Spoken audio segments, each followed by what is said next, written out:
1-2-1-2. So, Chris Eubank Snr, only a couple of days away now. Your son takes on Arthur Abraham.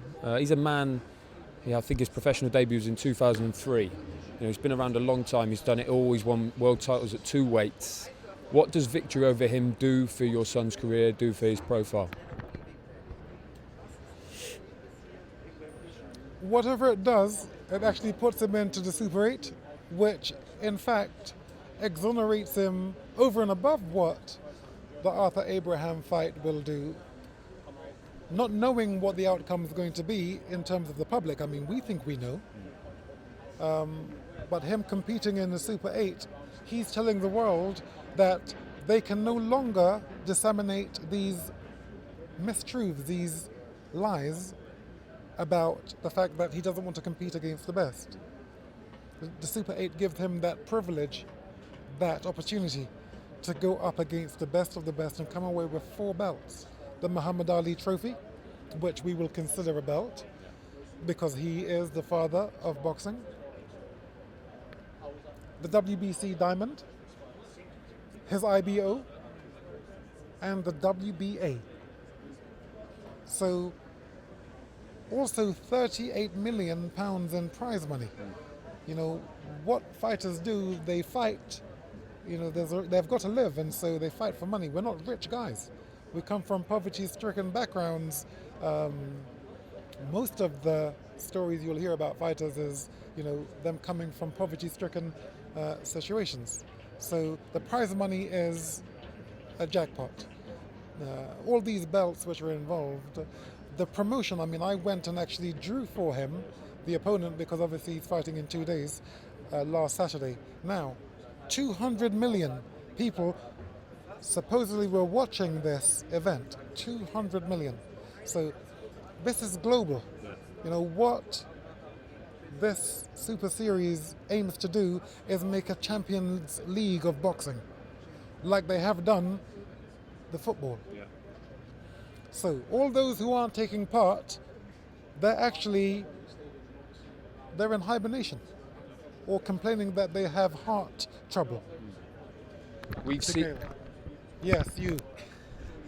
We've seen that you have had problems in making fights in the past. People have avoided you. We haven't had problems. No, They've had problems actually containing us. Exactly. But this Super Series, this gives you the chance. There's no way out. There's no way out. That's right. There's no way out for us, and there's no way out for them. Yeah. The best will go up against the best. How important was that you know that he comes through on Saturday, he's out again September, October, he's out again early next year, final in May. That's the date set, the opponent's semi set, and the money set. How important is that for you and for your son, considering the last couple of years where things maybe haven't gone as you might have wanted them to in terms of making fights? Haven't gone as we wanted them to, but what I do is something that seems to have been lost in our community, our country at large, is faith. I've always had faith. That's why I'm always buoyant. And with faith, all comes that you're working for. Prayer, as weird as it may sound, it works. And that's why I've had that faith. And now we are here. And so, no one, it seems all the obstacles that may have been put in our way has only served to actually make us bigger. And now we are in the Super Series. My son, Chris Eubank Jr. is now in this Super Series. So long as he gets past Arthur Abraham, which he tells me he's going to dominate. Not only him, but he's going to dominate the series. So when I went over on the weekend, it was a beautiful thing representing who I believe to be the best fighter in the world. So long as Mayweather stays out of boxing. Mayweather is a master. And he's Money Mayweather. He's doing for us fighters what I try to do in my career, which is bring more money to the competitors. In boxing, the 2 honest men are actually in the ring. The guys who are competing against each other. Everybody else dishonest? I didn't say that. They're doing a job, okay? But the money's made, the honesty is really with the participants, okay? The Super 8, therefore, is a godsend. It's a godsend. You mentioned faith there. You never lost faith. You never became concerned that... You can't lose faith. Look at us. Look at what we're enjoying here. Huh? We're enjoying life. How can I not have faith? It's one of those things that's elusively obvious. It's so obvious, it's elusive, you can't see it. Okay, but fortunately for me, I was brought up in the church, and everything that my mother used to tell me, I can see it so much clearer now. Huh? Look what I did in my career. Look what I've been through. Look at how scathing particular individuals have been towards us. But look at us. We're light, and we love them. We love them. They make us bigger. They make us more important, not knowing that they are actually hurting themselves by becoming stressful about our liberated spirits. You know, love. Sounds wet behind the ear, but it works. Or be gentle. In the ring, we have to pretend to be fierce. Junior doesn't have to pretend, he's actually doing it for real. He actually is fierce. But outside of the ring we are gentle. And we are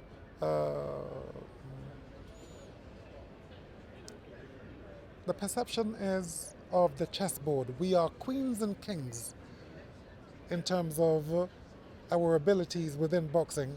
If you liken it to a chessboard, we are queens and kings with respect. Who is, outside of your son, obviously who you see as number one at 12 stone, who is second best? Who's the second best in that? Maybe is he in the Super 8? Is he somewhere else? Who do you see as the second best at 12 stone in the world at the moment?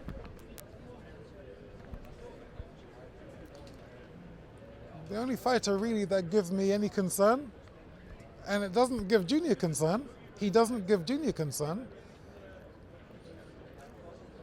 but he says he can take them all, middle or super middle. The fighter I know is a great fighter because he's been taught correctly. Built.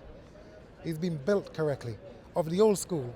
So you're not talking about a guy who's training to be fit or training on skill or ability or talent, or a guy who understands the dynamics of boxing. We're talking about old school, a guy who he fights. He's a fighter. He's not an athlete.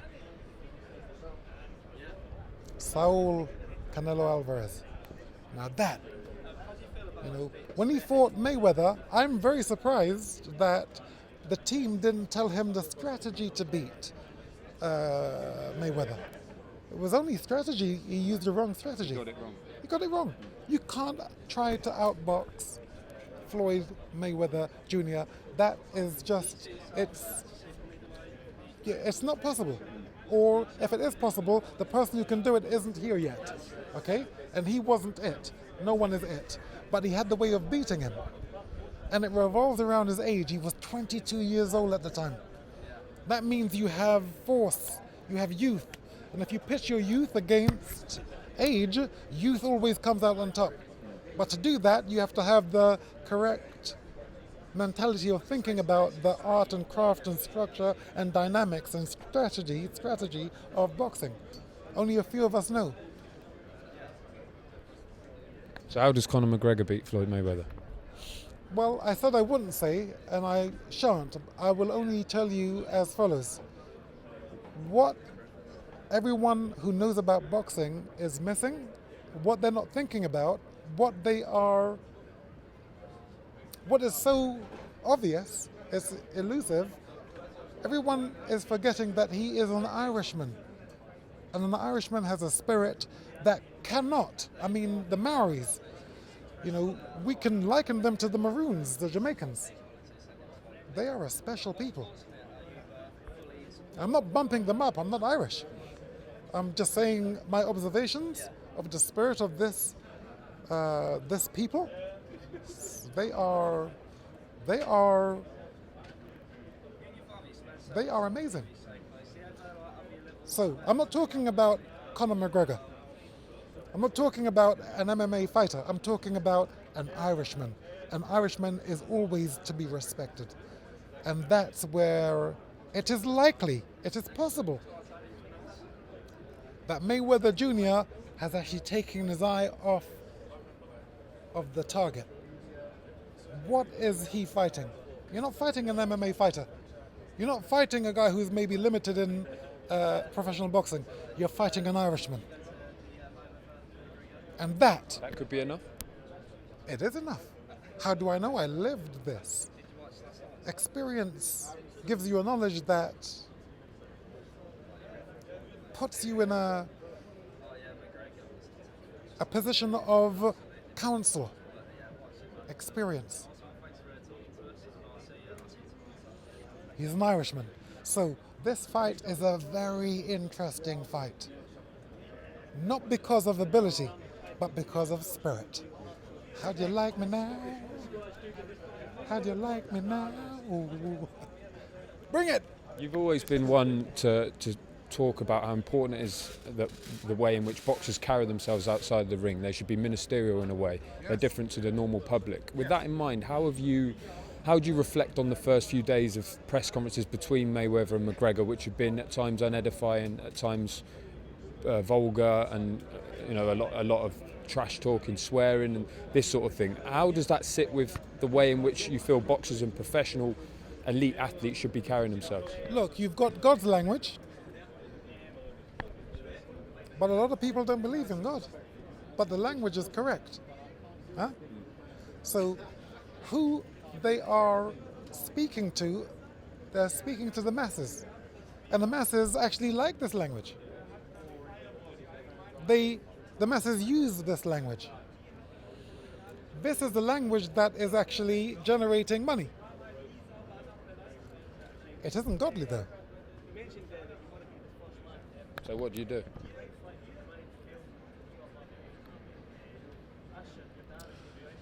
Personally, I have to always keep in mind that I am my mother and father's son. I can't do that. I don't, they're going to say, hey, my mother would have came up to me and said, you're swearing on TV, pow! She would have slapped me in the mouth. So, I'm conditioned by my upbringing. I think I'm better, people may say, well, I'm an eccentric because of it. I don't think I am. I just don't want to use language in front of my elders because it may be offensive to them because of the way and the era they were brought up. So I'm just being considerate to their disposition. Well, so boxing in this particular fight between Mayweather and McGregor, they are appealing to the everyday man. So there's nothing wrong with it, in a way. Only, I suppose, I'm bringing in a different perception which speaks about the fact that when you become a champion, you become the prime minister, effectively, of all tough men. And so then you have a duty to carry yourself as a statesman. And a statesman doesn't use language like that. But this is my way I see the world. And perhaps it's why it may be interesting to some, and it may be nonsense to a lot. But it's who I am, it's who we are, but I understand there's nothing wrong with it, I guess, so long as it's not done in front of, and also if you actually don't mind not getting sponsorship. So they're using that language. It will bring the pay-per-view buys, but it will repel the sponsors, or it's supposed to. At least that's the way we've been taught. Yes. Just one final one, and speaking of Irishmen, Steve Collins and Nigel Benn are talking about fighting themselves. What do you make of that fight? What do you make of those rumours? Well, who are the public truly interested in? What I would say, or go on to say, is then, gentlemen, get on with it. And I wish you nothing but the best. It goes as follows. The best of everything. That's what I wish for you. A yacht that wins you cups. Skateboards with style and speed. I wish you guys the best. When you're finished, you come and see the daddy. Huh? How do you like me now? Bring it. So we're going to see you again. Huh? We're going to see you again in that I room. ain't going anywhere. You know, if you threaten me, that Peckham boy and me can't stay. I can't lay down. You know, I say, let's do it. It's going to be legal, but it's going to be brutal. 'Cause that's how we do it.